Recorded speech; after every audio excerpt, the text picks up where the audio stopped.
दोस्तों नमस्कार। जनमत के संस्करण में मैं रविंद्र वाजपेयी आपका स्वागत करता हूं। महाराष्ट्र में शिवसेना टूटी,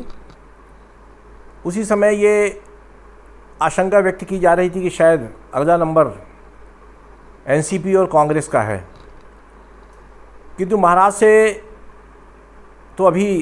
इस तरह की खबर की पुष्टि नहीं हुई। यद्यपि जिस दिन वहाँ की नई सरकार ने विश्वास मत अर्जित किया, उस दिन कांग्रेस के अनेक विधायक सदन में नहीं आए थे, जिन्हें पार्टी ने नोटिस भी जारी किया है। लेकिन आज जो गोवा से खबर आई है उसके अनुसार कांग्रेस में वहाँ बड़ी पैमाने पर विद्रोह की स्थिति है और 11 में से 9 विधायक भारतीय जनता पार्टी के संपर्क में बताए जाते हैं और उनमें से कुछ मुख्यमंत्री से मुलाकात भी कर चुके हैं। कांग्रेस ने विपक्ष के नेता को हटा दिया है और ये आरोप भी लगाया है कि जिन विधायकों को तोड़ने की कोशिश की जा रही है उन्हें 40 करोड़ रुपए का प्रस्ताव भारतीय जनता पार्टी की तरफ से दिया गया है, जिसका भाजपा ने तत्काल खंडन कर दिया। लेकिन जो राजनीतिक सूत्रों से खबरें मिल रही हैं उसके मुताबिक गोवा में कांग्रेस विधायक दल में टूटन जो है वो काफ़ी हद तक तय हो चुकी है और पिछले विधानसभा के सदन में भी भारतीय जनता पार्टी ने बहुमत ना होते हुए भी दूसरे दलों से में तोड़फोड़ करके अपना बहुमत बनाया, सरकार चलाई। और इस बार ये संभावना थी कि भारतीय जनता पार्टी को जनता नकार देगी, किंतु गोवा के विधानसभा चुनाव में भारतीय जनता पार्टी को 40 में से 20 सीटें देकर के वहाँ की जनता ने एक तरह से दोबारा जनादेश दे दिया। कुछ निर्दलीय और कुछ क्षेत्रीय दलों के सहयोग से भारतीय जनता पार्टी ने स्पष्ट बहुमत हासिल कर अपनी सरकार बना ली और सरकार चल रही है। कांग्रेस के जो 11 विधायक थे, एक तरह से 25% कुल सदन की सदस्य संख्या होने के कारण एक अच्छा खासा विपक्ष वहाँ था। किंतु अब जो समाचार आ रहे हैं उसके अनुसार भारतीय जनता पार्टी ने कांग्रेस के जो विधायक दल है उसमें सेंध लगा दी है। अब 9, 4, 5 जो भी संख्या है, ये आशंका है कि 1-2 दिन में ही कांग्रेस विधायक दल में से बड़े पैमाने पर दल बदल होगा और कुछ विधायक भारतीय जनता पार्टी के साथ चले जाएंगे। आरोप प्रत्यारोप राजनीति में निरंतर चलते रहते हैं और इस मामले में भी होते रहेंगे। कांग्रेस निश्चित रूप से ये आरोप लगाएगी कि भारतीय जनता पार्टी ने प्रलोभन देकर के उनके विधायक तोड़े हैं। महाराष्ट्र में ये कहा गया था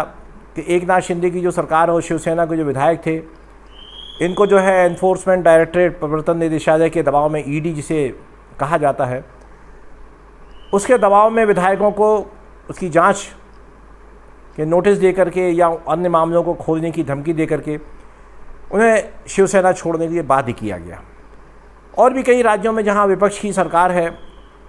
वहां ईडी द्वारा राजनीतिक प्रतिशोध लेने की बातें होती हैं और ये आरोप अतीत में भी रखते रहे हैं कि कहीं सीबीआई तो कहीं ईडी, कहीं आयकर विभाग, इनका उपयोग करके सरकार अपने विरोधियों को परेशान करती है और दल बदल के लिए भी उन्हें मजबूर किया जाता है। लेकिन गोवा का जहाँ तक इतिहास है, गोवा में स्थायी सरकार और स्पष्ट बहुमत, इसकी समस्या सदैव बनी रही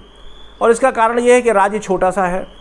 और वहाँ की जो राजनीतिक संस्कृति है उसमें वैचारिक प्रतिबद्धता जो उतनी नहीं है जितनी कि व्यक्तिगत संबंध, व्यवसायिक लेन देन या यूँ कहें कि अवसरवाद हमेशा हावी रहा। और इसलिए कि कभी यह समझ में नहीं आया कि ईसाई धर्म का पालन करने वाला, जिसकी कि भारतीय जनता पार्टी से एक जन्मजात बैर माना जाता है, वो भारतीय जनता पार्टी में शामिल हो रहा है। भारतीय जनता पार्टी के जो कद्दावर नेता थे मनोहर पारीकर, जिनकी मृत्यु हो गई है, पूर्व मुख्यमंत्री थे गोवा के, बहुत ही लोकप्रिय और बड़ी अच्छी छवि वाले नेता थे। उनकी मृत्यु के बाद उनके पुत्र को टिकट नहीं दी, वो पुत्र भी उनके भाजपा से बगावत कर गए। तो वहाँ इस तरह की आवाजाही जो है वहाँ की एक राजनीतिक परंपरा में शामिल रही है और पिछले अनेक वर्षों से हम ये देख रहे हैं कि वहाँ मिली जुली सरकारें हैं, कभी बदल जाते हैं, कभी इस दल से उस दल में छलांग लगा देते हैं, और ऐसा करने से गोवा का जो राजनीतिक प्रभाव है वो देश की राजनीति पर नहीं पड़ पाता। यद्यपि पर्यटन के हिसाब से और खनिज व्यवसाय के लिहाज से गोवा काफ़ी एक समृद्ध राज्य हो गया है, और हमारे देश में विदेशी पर्यटकों की भी जो भीड़ आती है उसका एक बहुत बड़ा हिस्सा जो है गोवा में भी जाता है। अर्थव्यवस्था के लिहाज से गोवा काफ़ी समृद्ध बन गया है। पेट्रोल डीजल की कीमतों को कम करने में मनोहर पारीकर सरकार ने पूरे देश के सामने एक उदाहरण पेश किया था, किंतु राजनीतिक स्थिरता के बारे में गोवा जो है वो देश को आश्वस्त नहीं कर सका। लेकिन सवाल यह है कि कांग्रेस में जो टूटन हो रही है, तो कांग्रेस के केंद्रीय नेतृत्व को इस बारे में विचार करना चाहिए कि क्या बात है, क्या आज उनकी पार्टी के शीर्ष नेतृत्व का निचले स्तर के जो उनके जनप्रतिनिधि है या उनके कार्यकर्ता हैं या और नेता हैं उनसे संवाद पूरी तरह टूट गया है, या कांग्रेस का जो संगठनात्मक ढांचा है, ऑर्गेनाइजेशन जो उनका स्ट्रक्चर है वो इतना कमज़ोर हो गया है कि निचले लेवल पे यदि कोई पार्टी में विग्रह होता है, टूट फूट होती है, तो उससे जो केंद्रीय हाईकमान है वो अवगत नहीं होता, या अवगत होने के बाद भी वो इतना लापरवाह बना रहता है कि जब बात बिगड़ने की स्थिति पे आती है तब जाकर के सक्रिय होता है। मुझे लगता है कि ऐसी जब घटनाएं होती हैं तो कहीं ना कहीं उनकी पृष्ठभूमि तैयार होती है। उदाहरण के लिए हम राजस्थान को दें, वहाँ सचिन पायलट और अशोक गहलोत को झगड़ा जो है वो अब किसी से छिपा नहीं है। जब से पिछली सरकार बनी 2018 में, तब से ही ये संघर्ष चला आ रहा है, क्योंकि जब सचिन पायलट को मुख्यमंत्री पद से वंचित कर केंद्रीय हाईकमान ने अशोक गहलोत को कमान सौंपी और सचिन को उप मुख्यमंत्री बनाया, लेकिन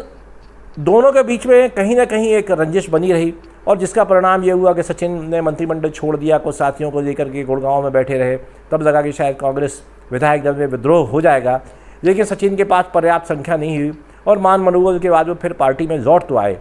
किंतु हाईकमान के तमाम आश्वासनों के बावजूद भी आज भी वो न उनकी स्थिति कोई तय हो पाई है, उनकी भूमिका भी जो है वो भी निश्चित नहीं है। वो अगले विधानसभा के चुनाव अगले वर्ष पास में आ गए। अशोक गहलोत और सचिन के बीच में जिस तरह की कटाक्ष चला करते हैं उससे भी वहाँ पार्टी कमज़ोर हो रही है। केंद्रीय स्तर पर भी हमने देखा कि G23 नामक एक समूह बना, कपिल सिब्बल पार्टी छोड़ करके समाजवादी पार्टी के समर्थन से राज्यसभा में आ गए। पंजाब में सुनील जाखड़ जो उनकी पार्टी के पूर्व अध्यक्ष थे और सांसद भी, वो भी पार्टी छोड़ करके भारतीय जनता पार्टी में चले गए। गुजरात में हार्दिक पटेल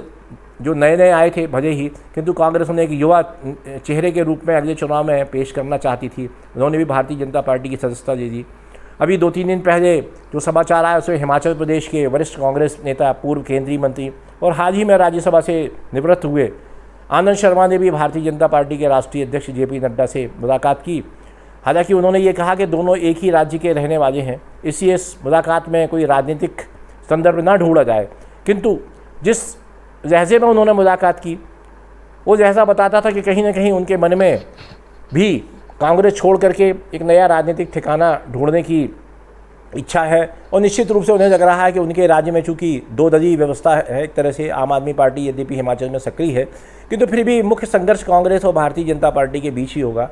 लिहाजा आनंद शर्मा को ऐसा लग रहा है कि कांग्रेस में चूंकि अब उनकी कोई पूछ परख नहीं है, कोई भविष्य नहीं है, और उन्हें लगता है कि अब कांग्रेस में उनके लिए अवसर समाप्त हो चुके हैं, इसलिए वो भारतीय जनता पार्टी का दरवाज़ा खटखटा रहे हैं। और भी अनेक नेता हैं जिनके बारे में ये उम्मीद की जा रही है, जिनमें सचिन पायलट भी हैं, जो संभवतः अगले विधानसभा चुनाव के पहले छत्तीसगढ़ में जो है TS सिंहदेव हैं जो स्वास्थ्य मंत्री,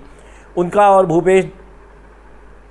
जो वहाँ बघेल हैं मुख्यमंत्री, उनके बीच में कहते हैं 2.5 साल मुख्यमंत्री बनने का कोई समझौता हुआ था, किंतु अब अगले वर्ष वहाँ भी चुनाव है और TS सिंहदेव को चूँकि अवसर नहीं मिला, इसलिए वे भी बगावत की सोच रहे हैं। और ये खबर है कि वो शायद ज्योतिरादित्य सिंधिया के संपर्क में हैं, और चूँकि वो वहाँ के सरगुजा राजघराने से ताल्लुक़ रखते हैं, लिहाजा सिंधिया परिवार से उनका संपर्क होना बहुत स्वाभाविक है, और बड़ी बात नहीं कि अगले चुनाव के पहले वो भी धमाका कर दें। इन सब बातों से ऐसा लगता है कि कांग्रेस जो है कहीं ना कहीं बिना राजा की फौज जैसी हो रही है। इन सब मामलों को नियंत्रित करने के लिए, निर्देशित करने के लिए मुझे लगता है कि राहुल गांधी को जिस तरह की सक्रियता दिखानी चाहिए उसमें वो पूरी तरह निष्फल हैं, विफल हैं, या मुझे लगता है कि उन्हें राजनीति में इस तरह के मामलों में कोई रुचि ही नहीं रही है। सोनिया जी बीमार हैं, कांग्रेस में उनके बाद कोई भी ऐसा चेहरा नहीं है बड़ा सम्मानित जो कि इस तरह पार्टी के भीतर होने वाले झगड़ों को नियंत्रित कर सके या अपनी बात से लोगों को समझा सके। तो निश्चित रूप से एक राष्ट्रीय पार्टी के रूप में कांग्रेस कहीं ना कहीं जो है अपना वजूद खोती जा रही है और अप्रासंगिक होती जा रही है। राष्ट्रपति चुनाव में जिस तरह से विपक्ष की मोर्चेबंदी की दुर्गति हुई, उसकी बहुत ज़्यादा जिम्मेदारी कांग्रेस की भी है। उपराष्ट्रपति चुनाव में तो कहते हैं कि कांग्रेस ने अपना उम्मीदवार खड़ा करने से ही इनकार कर दिया है, क्योंकि उसे मालूम है कि जो भी खड़ा होगा हार जाएगा। लेकिन एक